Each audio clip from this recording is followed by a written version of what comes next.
कुंभ राशि वाले व्यक्तियों, आपके लिए 6 अक्टूबर से लेकर 12 अक्टूबर तक का यह सप्ताह कैसा रहेगा, इसका फल मैं आपको यहां बताने जा रहा हूं। सार रूप में अगर मैं आपको बताऊं तो काफी उतार चढ़ाव इस सप्ताह आपके जीवन में रह सकते हैं। कई ग्रह आपको नेगेटिव तरीके से परिवर्तन करके बहुत ज्यादा परेशान कर रहे हैं। खासकर पारिवारिक सुख आपका प्रभावित रह सकता है। तो अपना पूरा राशिफल जानने के लिए वीडियो जरूर पूरा देखें। अब तक आपने हमारे चैनल को सब्सक्राइब नहीं किया तो करो। इस वीडियो को लाइक और हाइप भी जरूर करें, क्योंकि मैं इस वीडियो में न केवल आपका कॉमन राशिफल बताऊंगा वरन नक्षत्र फल यानी आपका जन्म नक्षत्र के आधार पर क्या आपका भविष्य है वो भी बताऊंगा। साथ में इस राशिफल को जो है पर्सनल कैसे किया जाता है, क्योंकि ये राशिफल तो जो है करोड़ों लोगों का एक जैसा होता है, लेकिन नहीं, इसे पर्सनल करके भी आप तुरंत पता कर सकते हो। इसकी टिप्स बताऊंगा, उपाय बताऊंगा और सारी समस्याओं के निवारण के लिए क्या क्या आपको पूजा पाठ या दान करना वो भी बताऊंगा। तो आप जो है शुरुआत करते हैं इस ग्रह के। ये देखिए, ये आकाश में स्थित ग्रह आ गए हैं इस चार्ट में कि आपको कैसे जो है आपकी जन्म राशि के आधार पर प्रभावित कर रहे हैं। शुरुआत सबसे पहले स्वास्थ्य के आधार पर ही करते हैं। स्वास्थ्य के मामले में हम देखते हैं कि आपकी राशि का जो स्वामी शनि है वो सेकंड हाउस से ट्रांजिट कर रहा है। ठीक है, सामान्य वक्री चल रहा है, आपको कोई ज्यादा दिक्कत परेशानी नहीं देने वाला है। लेकिन 10 और 11 अक्टूबर को चंद्रमा चौथे घर में ट्रांजिट करके आपको परेशानी, दिक्कत, समस्या देगा। दूसरी प्रॉब्लम कि 9 अक्टूबर को जो आपका शुक्र ग्रह है वो आ जाएगा 8वें घर में। समस्या क्या है पता है कि सूर्य पहले से ही वहां पर है। ऐसे में दो ग्रह अष्टम भाव से आएंगे और अष्टम भाव से ट्रांजिट बहुत टिपिकल दिक्कत परेशानी वाला, समस्या वाला माना जाता है। शुक्र का यहाँ आना बिल्कुल भी अच्छा नहीं कह सकते, इसलिए स्वास्थ्य का विशेष ध्यान आपको रखना होगा। आर्थिक स्थिति की बात कर ले तो आर्थिक स्थिति में समय बहुत ही पॉजिटिव कहा जा सकता है, अच्छा कहा जा सकता है। गुरु पंचम भाव से श्रेष्ठ फल प्रदान कर रहा है, वो लाभेश भी है, तो इस मामले में गुरु के फल श्रेष्ठ है। तो आर्थिक मामले में तो कोई दिक्कत नहीं है, ये तय है। लेकिन फिर भी मैं कहूंगा 10-11 अक्टूबर को थोड़ा ध्यान रख लेना। पारिवारिक सुख के मामले में स्थिति अच्छी नहीं कह सकते। जैसा मैंने लिखा, पारिवारिक सुख प्रभावित होगा। माता पिता से कोई बहस नहीं करनी, उनकी सारी बातें मान लो। कोई बड़ा बदलाव करने जा रहे हो तो उनको टाइम से बता देना और अपनी मनमानी बिल्कुल मत करना, नहीं तो आप ही पर वो आपकी मनमानी भारी पड़ेगी। और विद्यार्थियों के लिए देखें तो विद्यार्थियों के लिए समय श्रेष्ठ फल वाला, अच्छे फल वाला कहा जा सकता है। भाग्य भले आपका काम नहीं कर रहा हो, लेकिन आपका मेहनत पराक्रम से आप आगे बढ़ोगे, जीवन में अच्छी उन्नति प्राप्त करोगे। पारिवारिक सुख के मामले में समय, जो वैवाहिक सुख के मामले में समय अच्छा नहीं कह सकते। जीवन साथी के हेल्थ से लेकर के और बिना मतलब के मन मुटाव जैसी इश्यूज का सामना भी करना पड़ सकता है, यानी कि इस मामले में बहुत ज्यादा सतर्क और सावधान रहना होगा।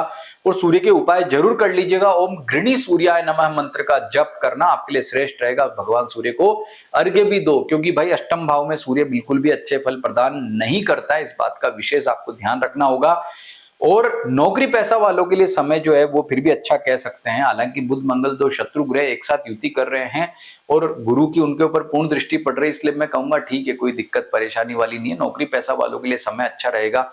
आप कोई नया काम करना चाहते हो बेशक करो, अधिकारी सहकर्मियों से आपके रिलेशन अच्छे रहने वाले हैं, लेकिन सतर्क सावधान रहो। 10-11 अक्टूबर आपके लिए अच्छी नहीं रहेगी। व्यापारियों के लिए समय इतना बेटर नहीं है।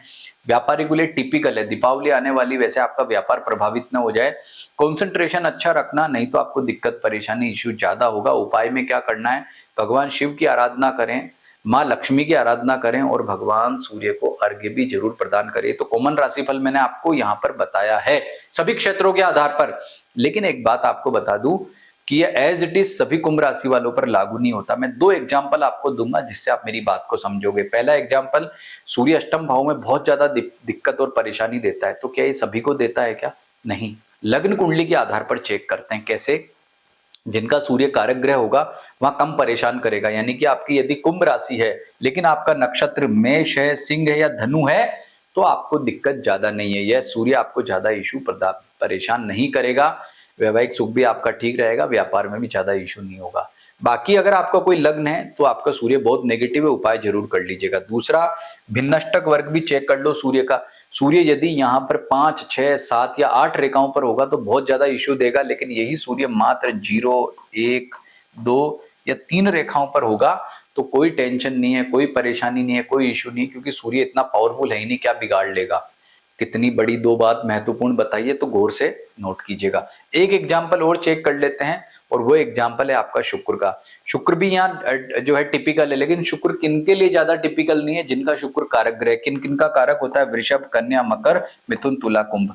यानी कि इनका जो 6 राशि वाले ये लग्न है, इनका शुक्र कारक होता है उनका ज्यादा कुछ नहीं बिगाड़ेगा, और वो भी कम रेखाओं पर होगा तो अच्छा होगा। इससे उल्टा अगर ये दोनों ही ग्रह ज्यादा रेखाओं पर हुए, जैसे 5, 6, 7 या 8, तो ये ज्यादा आपको परेशानी देंगे। तो ये तरीका है इनको पर्सनलाइज तरीके से मेरे लिए कितने अच्छे बुरे हैं पता करने का। अब नक्षत्र फल से पता करते हैं समय आपका कैसा है। धनिष्ठा, शतभिषा, पूर्वा, भाद्रपद में जो जन्म लेते हैं उनकी कुंभ राशि होती है, लेकिन आपका जन्म सिर्फ एक नक्षत्र में हुआ। यदि आपका जन्म धनिष्ठा नक्षत्र में है तो मृगशिरा आपका कर्म और चित्रा आपका जो है भाग्य नक्षत्र है। हम क्या देखते हैं, धनिष्ठा में अगर कोई शुभ ग्रह योग, इन तीनों नक्षत्रों में कोई शुभ ग्रह होगा तो अच्छा फल, पाप ग्रह होगा तो दिक्कत देगा। तो हमने क्या देखा, धनिष्ठा में कोई ग्रह नहीं है, इस लिस्ट में चेक किया। मृगशिरा में चेक किया, कोई ग्रह नहीं है, लेकिन चित्रा में है। चित्रा में देखा कि ये सूर्य जो है ये भी है, दूसरा चित्रा में बुध भी है।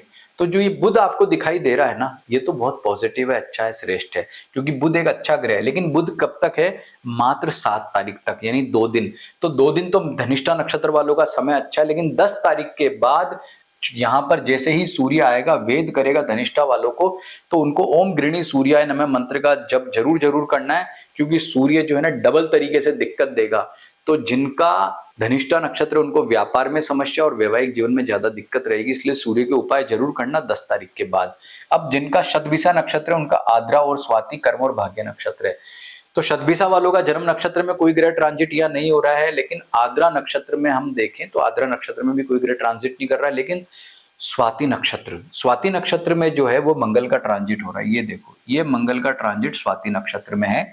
आपको क्लियर नहीं दिखाई दे रहा है तो यहाँ पर ये जो है मैं दिखाता हूं। ये देखो, मंगल आपका जो है वो स्वाति नक्षत्र में अगर आएगा, मंगल पाप ग्रह है ना भाई, तो मंगल पाप ग्रह है तो क्या दिक्कत देगा, सबसे पहले कार्य क्षेत्र में दिक्कत देगा। वहां मैंने कहा था कार्य क्षेत्र अच्छा, नौकरी वालों को कोई दिक्कत नहीं है, लेकिन है अगर आपका स्वाति नक्षत्र जो है यहाँ पर उसमें मंगल आएगा तो शतभिषा जिन जिनका नक्षत्र है उनको नौकरी में भी दिक्कत देगा, उनको पराक्रम में भी दिक्कत देगा, उनके सुख को भी प्रभावित करेगा भाई बहनों के। कुल मिलाकर के मंगल टिपिकल है। तो जिनका स्वाति नक्षत्र है उनको ओम अम अंगारकाय नमः, ओम अम अंगारकाय नमः मंत्र का जप और लाल चीजों का दान जरूर करना चाहिए।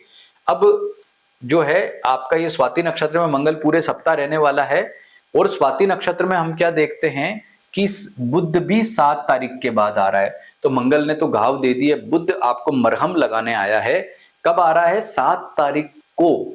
तो आपके लिए 2 दिन तो बहुत टिपिकल हो गए। अब 7 तारीख को यहाँ पर बुध आकर के अच्छे फल देगा। बुध आएगा तो क्या करेगा, भाग्य को बढ़िया कर देगा, कॉन्फिडेंस को बढ़ा देगा। तो विद्यार्थियों के लिए सिचुएशन ज्यादा अच्छी रहेगी और बुध नो डाउट अच्छे फल प्रदान करेगा। तो ये मान करके चलें कि आपके लिए शतभिषा नक्षत्र वालों को जो है अच्छे बुरे दोनों फल मिल रहे हैं। अब पूर्वा भाद्रपद वालों का देखते हैं। पुनर्वसु आपका भाग्य और विशाखा आपका जो है वो पुनर्वसु कर्म और विशाखा भाग्य नक्षत्र है। अब हमने क्या देखा कि पूर्वा भाद्रपद में से 2 ग्रह ट्रांजिट कर रहे हैं, शनि और राहु, दोनों पाप ग्रह हैं। और भले एक राशि का स्वामी खुद शनि है तो इतना दिक्कत नहीं देगा, लेकिन यहाँ पर राहु का आना दिक्कत है। तो पूर्वा भाद्रपद में से इन दोनों ग्रहों का ट्रांजिट अच्छा नहीं है। राहु ओम राम राहवे नमः मंत्र का जरूर उपाय कर ले, नहीं तो दिक्कत इश्यू ज्यादा हो जाएगा। दूसरी बात कि आपका यहाँ पर पुनर्वसु में गुरु भी आ रहा है, तो गुरु आपको अच्छे फल प्रदान कर रहा है, तो धन तो आएगा आपके पास में, लेकिन राहु मानसिक टेंशन देगा। अब आपको इतना बढ़िया शानदार जो है राशिफल बताया है, तो आपको क्या करना है, अगर आप चाहते हैं कि ये पर्सनल रिपोर्ट कैसे बनाई जाती है, इसका एक बार आपको आपकी date of birth, time, place के आधार पर वो मिल जाए, जिससे आप हमेशा खुद के ज्योतिषी बन जाएं और ये जान पाएं कि ये राशिफल व्यक्तिगत कैसे बनता है, तो उसके लिए अपनी date of birth, time, place हमें भेज सकते हैं। लेकिन ये ध्यान रहे कि वो निःशुल्क नहीं होती है। बाकी इस राशि फल को आप फॉलो करें, निश्चित रूप से आपको बहुत लाभ होगा और ये पता लग पाएगा कि व्यक्तिगत रूप से मेरे लिए ग्रह कैसा फल देने वाले हैं। तो वीडियो पसंद आया है तो लाइक भी करें और हाइप भी करें और वीडियो को सब्सक्राइब भी करें। नमस्कार।